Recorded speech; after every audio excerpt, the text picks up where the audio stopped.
Hello, good evening. Shiny with me ব্লগে সবাইকে welcome. কেমন আছো সবাই? আশা করি সবাই অনেক ভালো আছো। এখন সময় সন্ধে, এখনও 6টা ঠিক বেজে ওঠেনি, ওই বাজবে করছে আর কি। এই সময়টায় ছেলেকে এখন ক্লাসে ছাড়তে যাব। তারপরে আমি রোজ দিন যেমন একটু ওয়ার্কআউট করি, ঠিক তেমনই নিচের দিকে একটু যাব আর কি।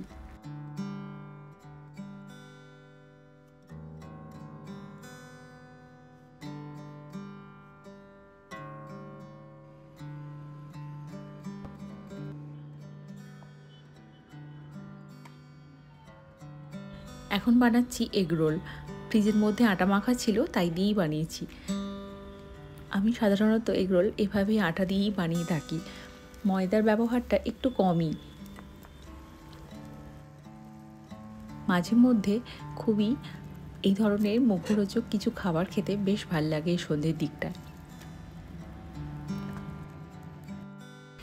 আমি সবসময় দুটো করেই এগরোল বানাই, তার কারণ 3টে এগরোল বানালে আমাদের অনেকটা বেশি হয়ে যায়, আর এমনিতেই সন্ধ্যেটা এত দেরি করে হয়, তাই দুটোই 3জনে মিলে শেয়ার করে নিই আমরা। তারপরে শসা, গাজর, পেঁয়াজ, কাঁচা লঙ্কা, ধনেপাতা সব কেটে নিয়েছি। আমার ছেলে দেবায়নকে কাঁচা লঙ্কাটা দিলাম না, ওকে একটু সস দিয়েছি, পেরি পেরি মশলা দিয়েছি, আর একটু চাট মশলা, আর একটু বিট লবণ, আর সামান্য একটু লেবু রস দিয়েছি। ভাল লাগে ওভাবে খেতে।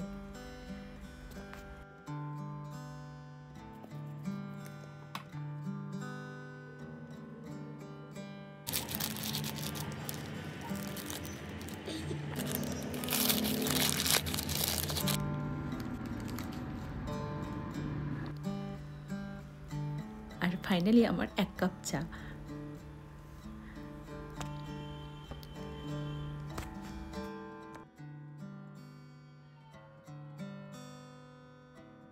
ফিরলাম আবারও কিচেনে।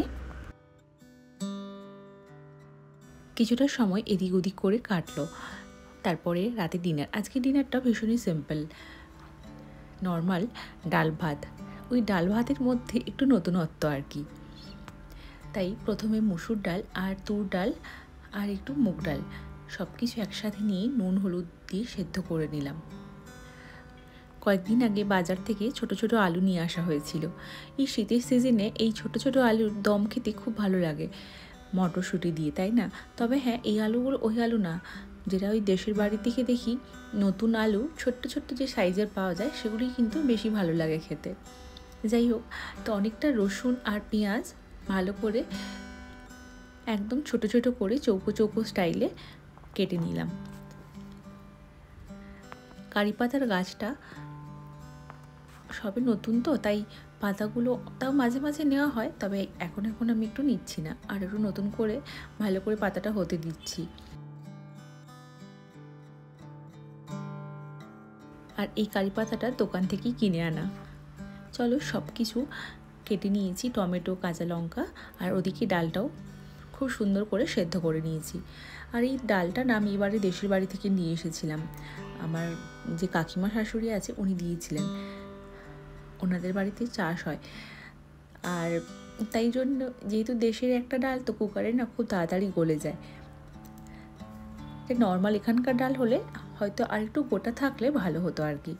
যাই হোক, কড়ার মধ্যে ঘি দিলাম, আর জিরে আর শুকনো লঙ্কা আর পেঁয়াজ। এটা হচ্ছে ডাল ফ্রাই।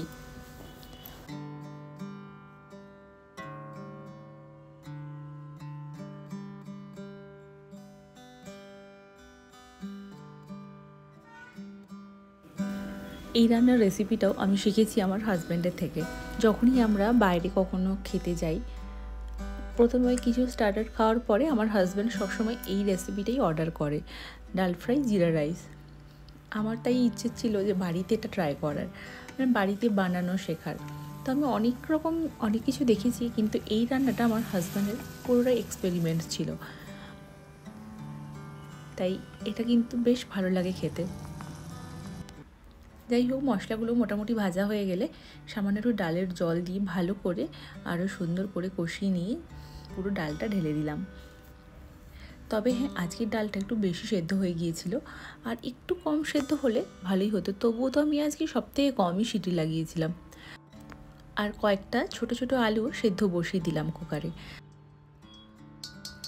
আর এরই মাঝে আমি ভাতটাও বানিয়ে নিয়েছি, আর ওই ভাতের মধ্যে একটু মটরশুঁটিও দিয়েছিলাম। তারপর আবারও কড়ার মধ্যে ঘি, গোটা জিরে, কাঁচা লঙ্কা, রসুন, শুকনো লঙ্কা সব সুন্দর করে দিয়ে ভাজা ভাজা হতে দিলাম। আর এদিকে আলুগুলো ছাড়িয়ে নিলাম, আর এই সেদ্ধ আলুগুলো দিয়ে দিলাম। আর আগের দিনের কিছুটা স্প্রাউটস, মানে সেদ্ধ করার স্প্রাউটস বেঁচে গিয়েছিল, তাও ভাতের মধ্যে দিয়ে দিলাম। আর অবশ্যই কারি পাতা আর সামান্য একটু ধনে পাতাও দিয়ে দিলাম। এটা অবশ্য আজকে আমার এক্সপেরিমেন্ট ভাত। আমার না বিভিন্ন রকমের ভাতের প্রিপারেশন বানাতেও ভাল লাগে এবং পরে খেতেও বেশ ভাল লাগে। ফাইনালি এটা ঠিক এরম টাইপের হয়েছিল। অনেকটা সময় হালকা একটু ভাজা ভাজা করে নিয়েছিলাম।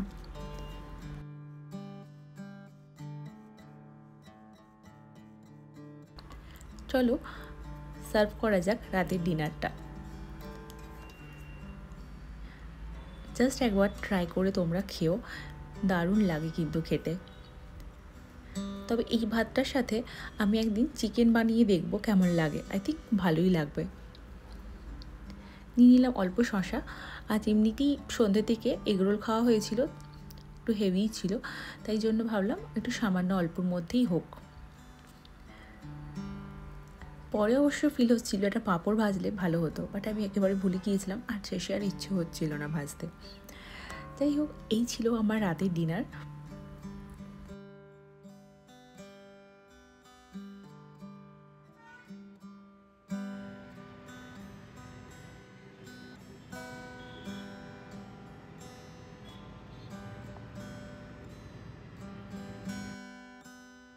তারপর শুরু হলো আবার একটা সকাল। শীতের সকালটা কিন্তু বেশ ভালোই লাগে, তাই না? যদিও বা এখানে সেরকম শীত একটা পড়ে না, মানে আমাদের বাড়ির দেশের বাড়ির দিকে যেভাবে শীত পড়ে ঠিক সেভাবে শীত তো পড়েই না, তাহলেও বেশ ভাল লাগে, একটা মনোরম। সকালবেলা স্নান পুজো সব কমপ্লিট করে নিয়েছি। ব্রেকফাস্টে ছিল একটা স্টাফিং পরোটা আর চা। আজ সকালবেলা চা দিয়ে আর শুরু হয়নি, তাই একটু দেরি করেই চা আর পরোটা একটা খেলাম। এলাম কিচেনে। আজ কিচেনের গ্যাস টেবিলটা খুব ভালো করে পরিষ্কার করে নেব, তার কারণ রোজ দিন রান্নাবান্না করতে করতে বোঝাই যায় না আসলে কতটা নোংরা হয়ে যায়। রোজ দিনের কাজের মাঝে এই একটা টাস্ক রাখা খুব ভালো কিন্তু। হ্যাঁ, রোজ দিন ক্লিনিং করতে কার বা ইচ্ছা করে, কারোরই করে না, তবে মাঝে মধ্যে করে রাখতে পারলে ভালোই হয় কিন্তু। অনেকটা নিজেকে স্ট্রেস ফ্রি লাগে।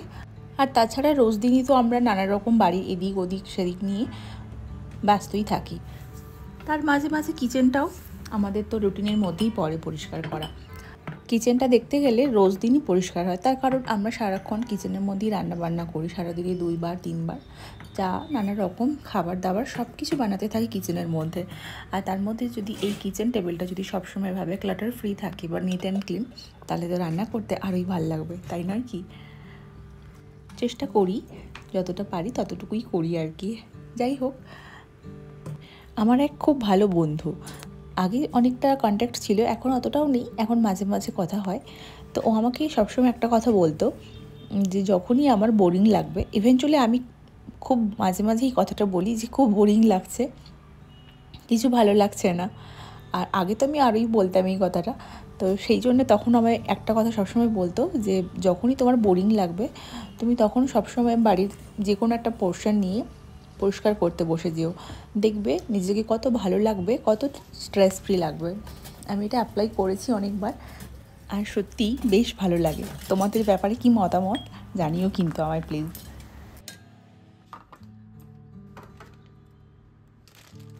চলো, অনেক খিদে পেয়ে গিয়েছে, এখন ঝটপট করে একটু রান্না করে নিই। সকালবেলা অলরেডি ফুলকপি দিয়ে মাছের ঝোল করেছিলাম, আমার হাজব্যান্ডকে লাঞ্চে দিয়েছিলাম তাই। আর সাথে ভাবলাম এখনও তো অনেকটা সময় আছে লাঞ্চ করতে, তাই ভাবলাম মাশরুমটা বানিয়ে ফেলি। এবারে মাশরুমের যে খোসাগুলো, মানে স্কিনটা খুব একটা পাতলা নয়, যার ফলে আমি ভালো করে এটা ক্লিন করতে পারলাম না, তাই ফার্স্টে নর্মাল জল দিয়ে একটু ধুয়ে নিলাম। ধুয়ে একটা টিস্যু পেপারের মাধ্যমে যতটা পেরেছি একটু পরিষ্কার করে নিয়েছি। এমনিতেও সময়টা অনেক কম, তার মধ্যে রান্নাবান্না করে খাওয়া দাওয়া করতে হবে। আর বাড়িতে তো দেবায়ন এখন আছে, কারণ স্কুল তো ছুটি পড়ে গিয়েছে। আমরা তো সেভাবে কোথাও বেড়াতে যাওয়ার প্ল্যানও করতে পারছিলাম না। দেখা যাক, কোথাও যদি ঘুরে আসতে পারি সে পরের কথা পরে আছে। আর একটু কয়েকটা শুকনো পটল ছিল, সেগুলো ভাবলাম ভাজা করে নিই। আর বেশি দিন রাখলে আর খেতেই পারবো না, তাই এই পটলগুলো খোসা ছাড়াতে গিয়ে খুব খারাপ অবস্থা। আর আমার তো প্রিয় সবজির মধ্যে পটল, তাই আমি এই পটল একটাও খারাপ হতে দেবো না কোনোভাবেই। চলো পটলগুলো ভাজতে দিয়ে দিলাম। আর এদিকে আমি মাশরুমটা রান্না করে নিই। আজকের মাশরুম রান্নাটা, এই রেসিপিটা সম্পূর্ণ আমার। এই রান্নাটা আমি নিজেই বানিয়েছি। আর এটা খেতে কিন্তু অন্য রেসিপির থেকেও বেশ সুন্দর। মাশরুমের এটা সবথেকে আলাদা আর আমার কাছে সবথেকে টেস্টি একটা রেসিপি। ফার্স্টে কড়ার মধ্যে সর্ষে তেল দিয়ে কেটে রাখা পেঁয়াজ আর আদা রসুনের একটা কিউব দিয়ে দিলাম। আর সাথেই দিয়ে দিলাম মাশরুম আর এই সরু সরু করে কেটে রাখা আলু।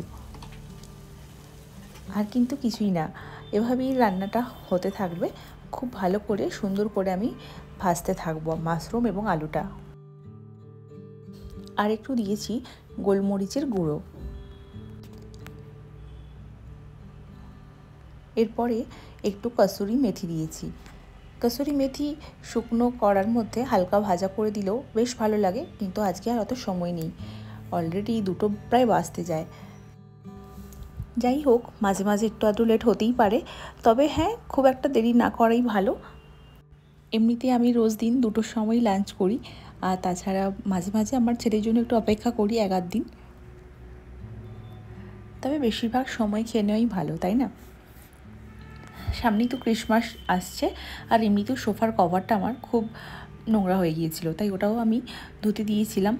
তাই ভাবলাম এই সুযোগে চট করে সোফার কভার আর কুশনগুলো একটু চেঞ্জ করে দিই, অ্যাটলিস্ট একটু ক্রিসমাসের টাচ দিয়ে দিই বাড়িতে। বিশেষ তো কিছু সেলিব্রেশন নয় ক্রিসমাসে, তাও নিজেরা যতটুকু ফিল করতে পারি ততটুকুই। চলো তাহলে খাওয়া দাওয়া শুরু করা যাক। সকালবেলা তো আজ ফুলকপি দিয়ে মাছের ঝোল করেছিলাম। ওই শেষের দিকে কয়েকটা রুই মাছ ছিল আর কি। প্রথমবার বানালাম অনেক দিন বাদে রুই মাছ দিয়ে ফুলকপি মাছের ঝোল। তারপরে ছেলেকে নিয়ে বসে গেলাম লাঞ্চ করতে। মাশরুমটা অল্প একটু নিয়ে নিলাম, আর বাকিটা রাতের জন্য রেখে দিলাম, আমার হাজব্যান্ডের জন্য আর কি। যাই হোক, খাওয়া দাওয়া কমপ্লিট করে নিই। আর অনেক দিন বাদে ফুলকপি দিয়ে মাছের ঝোল খাচ্ছি, বেশ ভালোই লাগছে। কিন্তু শীতকালে তো এটা একটা প্রধান একটা খাবার না? বাড়ির দিকে মাকে দেখতাম সব সময় এই রান্নাটাই করতো, আর ভালো লাগে। ওখানে ফুলকপির টেস্টটা আরও সুন্দর। আর আগের দিন এই সব জামাকাপড় হাতে পরিষ্কার করেছিলাম, কারণ সব জামাকাপড় তো মেশিনে দেওয়া যায় না, তাই কিছু কিছু জিনিস হাতে ধুতে হয়। আর রোদটা একেবারেই ঝলমলে নয়, যার কারণে শুকনো হতে পুরো একটা দিন সময় লাগলো। তাই ভাবলাম সব যখন কাজ হয়েই গেছে, এই কাজটাও করে ফেলি, সব জামাকাপড়গুলো উঠিয়ে নিই, পরে সন্ধ্যের দিকে ফ্রি টাইম করে ভাঁজ করে নেব। আজকে তো আমি শুধু রান্নাঘরটা পরিষ্কার করেছি, এখনও অর্গানাইজেশন বা সাজিয়ে উঠতে পারিনি, সেটা আবার আজকে রাতে বা কালকে করে নেব। আজকের ভিডিওটা এই পর্যন্তই। সবাই সুস্থ থেকো, ভালো থেকো, আর ভিডিওটা ভালো লাগলে লাইক করে দিও, শেয়ার করো, কমেন্ট করো। Bye bye.